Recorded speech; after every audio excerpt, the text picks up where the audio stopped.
First main मैं appeal ये करूँगी लोगों से कि भाई सिर्फ वाइफ को ना भेजे। अगर आप किसी इन्फर्टिलिटी स्पेशलिस्ट या गायनेकोलॉजिस्ट के पास जा रहे तो हस्बैंड भी साथ जाए, बिकॉज 50% हस्बैंड में प्रॉब्लम हो सकती है, 50% फीमेल में प्रॉब्लम हो सकती है। सेकेंडली उसके बाद मैं कहूँगी कि इन्फर्टिलिटी बढ़ क्यों रहा है, प्रेगनेंसी क्यों नहीं हो रही है। First and foremost reason is हमारा लाइफस्टाइल।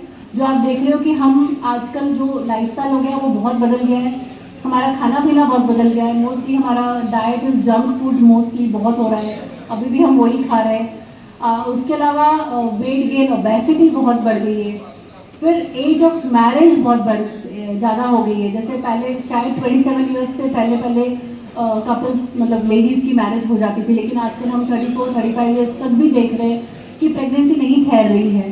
बिकॉज क्या है, लेडीज़ में बायोलॉजिकल क्लॉक 35 के बाद प्रॉब्लम एक मतलब शुरू हो जाती है, बायोलॉजिकल क्लॉक टिकिंग शुरू हो जाती है, जिसका मतलब कि धीरे धीरे एग्स कम होना शुरू होते हैं, क्वालिटी ऑफ एग्स कम होना शुरू होती है। मेल्स में वो थोड़ा सा लेट शुरू होती है वो चीज़ें, तो ये एक वो रीज़न है। सेकेंडली स्ट्रेस, हम सबको आजकल पता है कि एक बंदे के इनकम से घर नहीं चलता, हस्बैंड वाइफ दोनों ने काम करना है। अगर काम करना है तो वो एक वर्क लाइफ बैलेंस मेंटेन करना बहुत इंपॉर्टेंट है, जिसमें हम काम भी करें और अपनी फैमिली भी कंप्लीट करें। बिकॉज अगर हम काम के चक्कर में सोचते कि चलो हम जब सेटल हो जाएंगे हस्बैंड वाइफ और तब हम बेबी प्लान करेंगे, लेकिन तब तक हम शायद लेट हो चुके होते हैं और फिर प्रेगनेंसी नहीं ठहरती। तो इसीलिए एक मैसेज कि अपने रूटीन में इन्वेस्टिगेशन, एक आदमी को सीमेन एनालिसिस है, बेसिक टेस्ट है, जिससे हमें मालूम पड़ जाता है कि भाई स्पर्म काउंट्स में कोई कमी तो नहीं। बिकॉज कई बार मेल्स हमारे पास आते हैं जो सडनली उनके टेस्ट करते हैं, उनका मालूम पड़ता है कि टेस्ट में काउंट्स बहुत कम है, तो दे आर लाइक अरे हमें पहले मालूम ही नहीं पड़ा, हमें अदरवाइज कुछ प्रॉब्लम नहीं है। तो वो तभी पता पड़ेगा जब हम रेगुलर बेसिस पे टेस्ट करवाएंगे।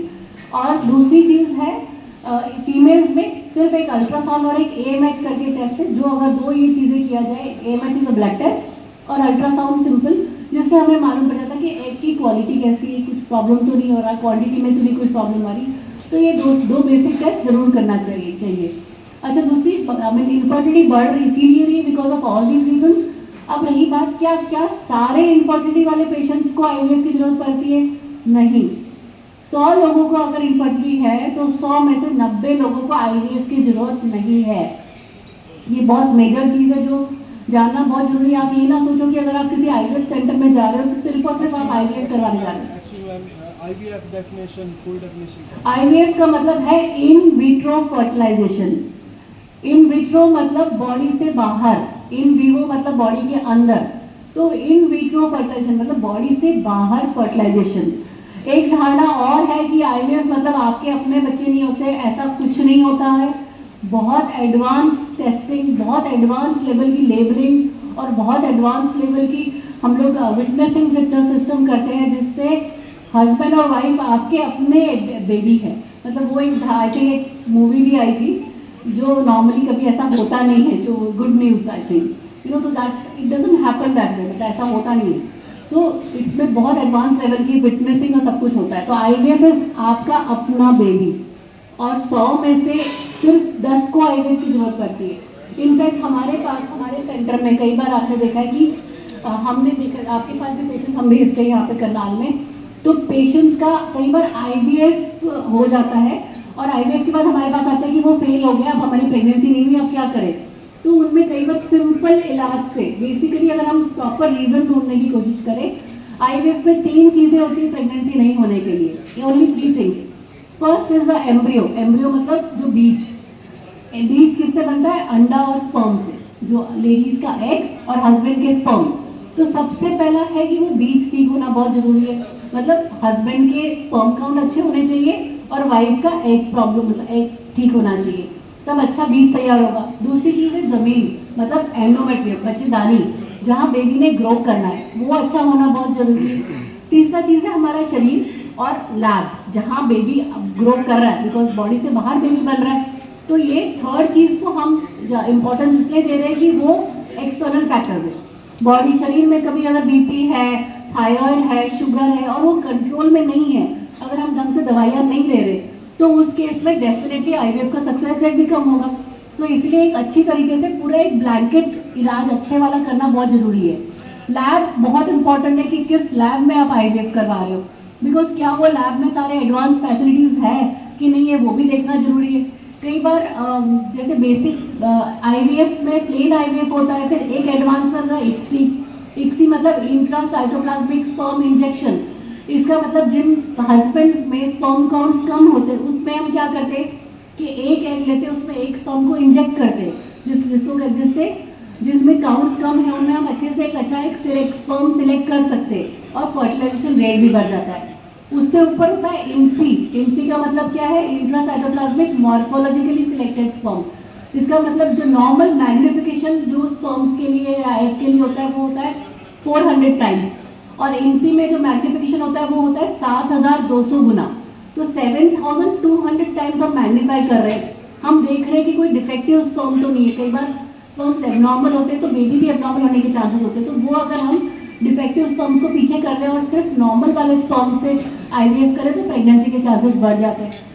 मेल पैक प्रॉब्लम के लिए तो बहुत बहुत बहुत सारे टेस्ट है, जिसमें हम पिक्सी इक्सी लेजर हैचिंग, मैं बोलना शुरू कर दूँगी तो खत्म ही नहीं होगा ये टॉपिक, पर it is too much technical.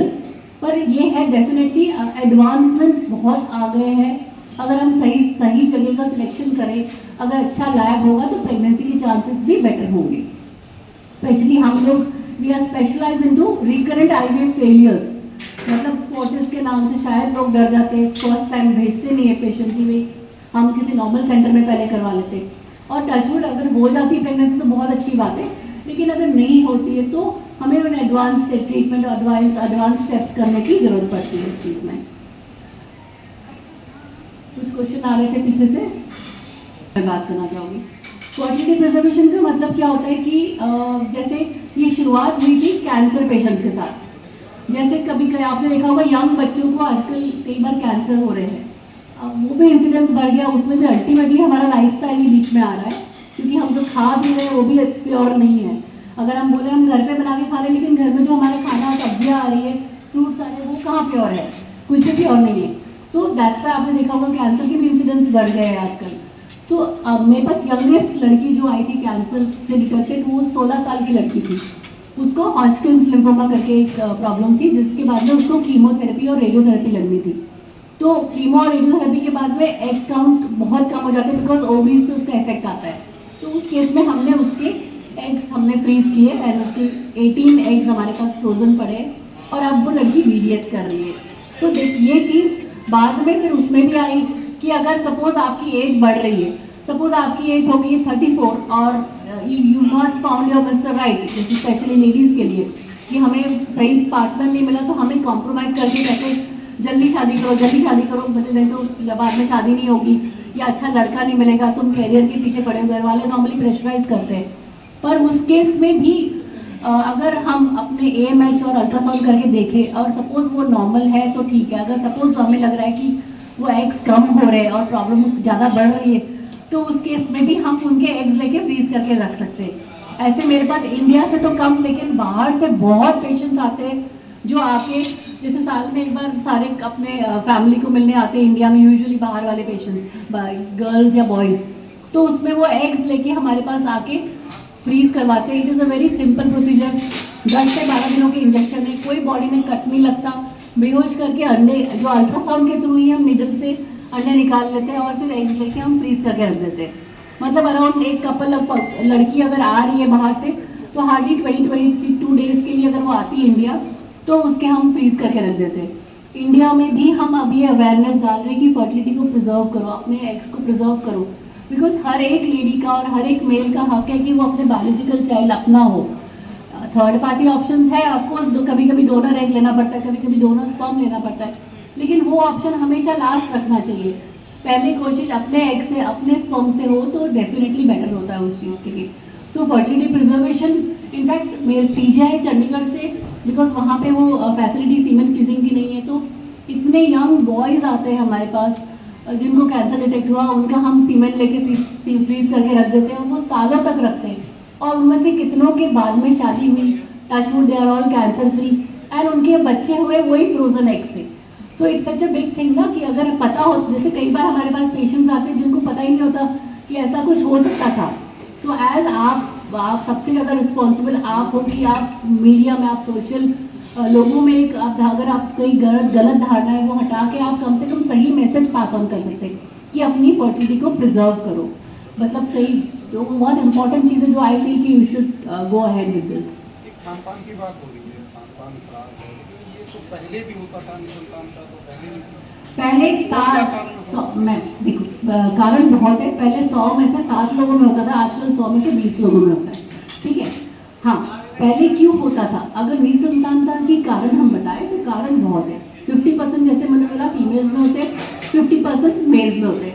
सबसे मेजर कारण हमारे देश में है ट्यूबरकुलोसिस, टीबी की जो बीमारी है। आप देख रहे हो बिकॉज इम्यूनिटी बहुत लो होती है, तो उसमें क्या होता है, ट्यूब्स में कई बार जो ट्यूब्स बंद हो जाती है। अगर ट्यूबें बंद होगी तो नेचुरल तरीके से प्रेगनेंसी नहीं होगी, फिर हमें आईवीएफ की तरफ जाना पड़ेगा। दूसरा चीज़ आता है एंडोमेट्रियोसिस है, फाइब्रॉइड्स है। कई बार ऐसी जगह पे फाइब्रॉइड होते हैं कि प्रेगनेंसी ठहरने में मुश्किल होती है, या अगर प्रेगनेंसी ठहर भी जाती है तो अबॉर्शंस होते हैं, मल्टीपल अबॉर्शंस होते हैं, तो वो प्रॉब्लम आ सकती है। कई बार ओवरी में पीसीओडी, पॉलीसिस्टिक ओवरीज भी आपने सुना होगा, बहुत सुना है पॉलीसिस्टिक ओवरीज। आई थिंक तो अभी हमने मैं पीजीआई में जब थी तो उस समय हमने एमसीएम जब कॉलेज है चंडीगढ़ में, वहाँ पे हमने एक सर्वे किया था जिसमें 100 में से 40 लड़कियों में पीसीओडी आ रहा था अल्ट्रासाउंड में। So that's what I feel कि वो भी बिकॉज ऑफ लाइफस्टाइल ही बदल रहा है वो सब चीज़ें।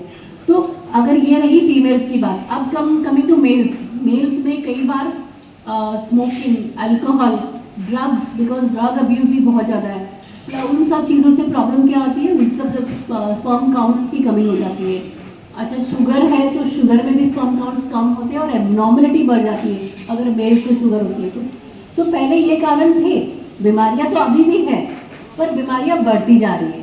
पहले उस हद तक बीमारी नहीं थी, पोल्यूशन उस हद तक था नहीं, पर हाँ पहले भी प्रॉब्लम थी लेकिन कम थी, अब बढ़ गई है। भारत में एक बड़ा तबका गरीबों का भी है, उनमें भी ये दिक्कत है, तो वो उनके लिए क्या ऑप्शन रहता है?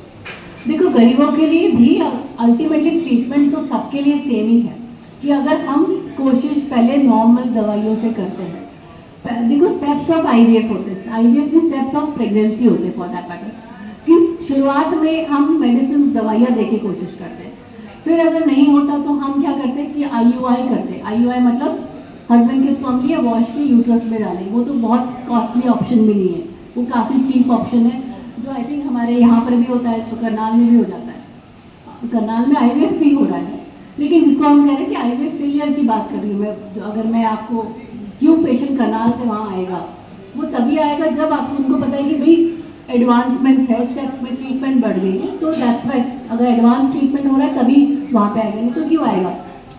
How can manage couple pregnancy time? आपने कहा जैसे आफ्टर प्रेगनेंसी टाइम इस तरह से मैनेज कर सकते हैं जैसे आपने।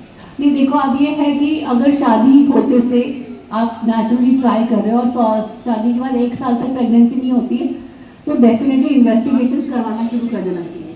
अगर सपोज आपकी प्रेगनेंसी हुई है या अबॉर्शन हुआ है या ट्यूब में प्रेगनेंसी ठहरी है और उसके बाद फिर से अगर आप ट्राई करें और 6 महीने तक प्रेगनेंसी नहीं होती तो फिर आपको ट्रीटमेंट कराना चाहिए। Second what is the importance of Fortis in Chandigarh और करनाल मोर पीपल्स फैसिलिटीज कैसे इनको वो सुविधाएं? देखो मैं वही कह रही हूँ, आईवीएफ सब जगह होता है, आईवीएफ करनाल में भी होता है, मैं ये नहीं कह रही कि वहाँ नहीं होता, पर डेफिनेटली एडवांसमेंट डेफिनेटली ज़्यादा है वहाँ पर।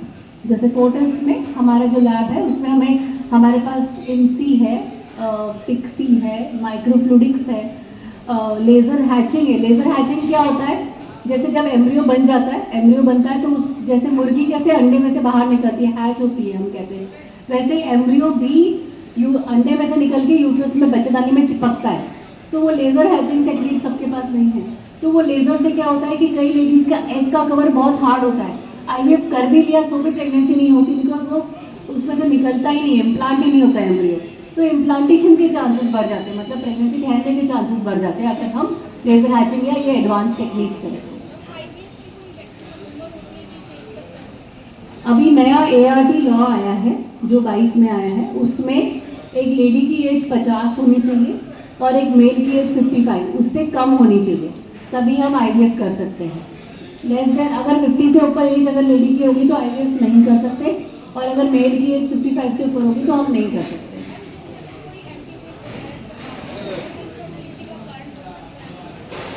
डेफिनेटली इनफर्टिलिटी का कारण तो नहीं, लेकिन हार्मोनल इम्बैलेंस होगा एंड आगे जाके वो इनफर्टिलिटी हो सकती है इनडायरेक्ट वे से। जैसे आप देखो यंग बच्चे बहुत ज़्यादा एमटीबी किट्स खाते हैं या वो पिल 72 या जो भी जो इमरजेंसी पिल्स जिसको हम कहते हैं वो खाते हैं, उससे भी प्रॉब्लम्स बढ़ रही है बहुत ज़्यादा।